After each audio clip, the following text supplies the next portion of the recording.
Mr. President, I joined the commemoration of the 70th anniversary of the signature of the European Convention on Human Rights, a cornerstone treaty in protecting rights and freedoms of hundreds of millions of Europeans.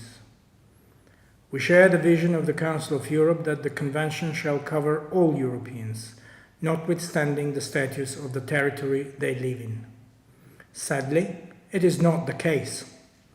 In late September, Azerbaijan launched a large-scale aggression against Nagorno-Karabakh with the direct involvement of Turkey and foreign terrorist fighters, resorting to violations of the international humanitarian law aimed at annihilating the indigenous people of Artsakh. The deployment by Turkey of terrorist fighters to Azerbaijan is in violation of at least 3 Council of Europe treaties to which both states are parties. Tens of thousands have now been displaced. Children, women, elderly, people with disabilities, their houses, infrastructure, religious sites destroyed. The ill treatment and execution of prisoners of war by Azerbaijani armed forces and its terrorist allies constitute serious war crimes.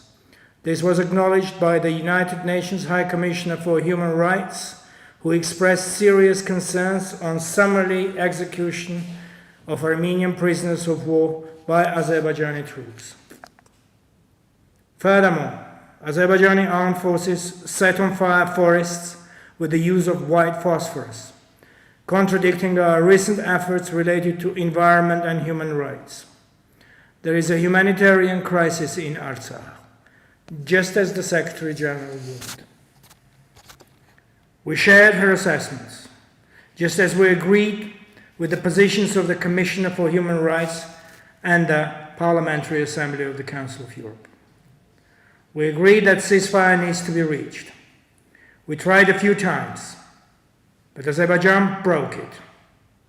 We agreed that hate speech should be abandoned, but we have been living with anti-Armenian hate speech in 2 of our neighbors for decades.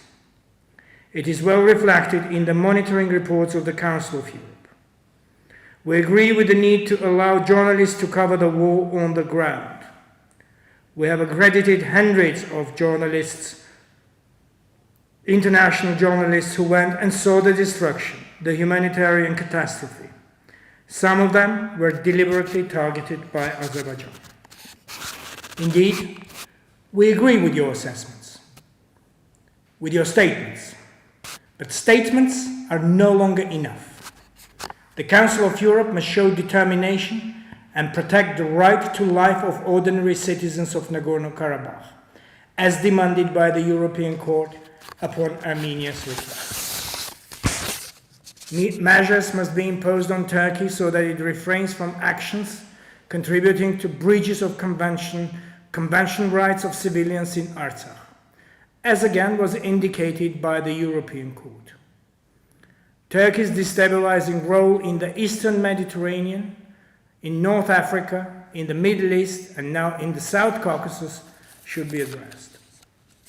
I urge to take necessary measures to enable unhindered access to conflict zones. I urge the Committee of Ministers to take bold steps and be worthy of the legacy of the founding fathers of the Council of Europe.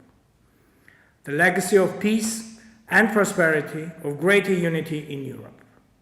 But the inability to express a position on an ongoing war or even acknowledging the sanitary needs of people living in conflict zones testifies to its deep crisis. The committee must take actions or it is doomed to be obsolete. Like Armenia, Azerbaijan undertook a commitment to resolve Nagorno-Karabakh conflict by peaceful means while acceding to the Council of Europe. Azerbaijan is now in breach of this commitment and openly admits that it intends to solve the conflict by force. The organization must address this violation. This is a defining time for the world order. Multilateralism was invented to achieve global peace. Today, multilateralism is in crisis. Its future depends on greater unity of each individual state, and that is the aim of the Council of Europe. We all have our share of responsibility to this end, and we must act soon. The opposite is a crisis, a moral crisis and a crisis of values for the Council of Europe. Thank you.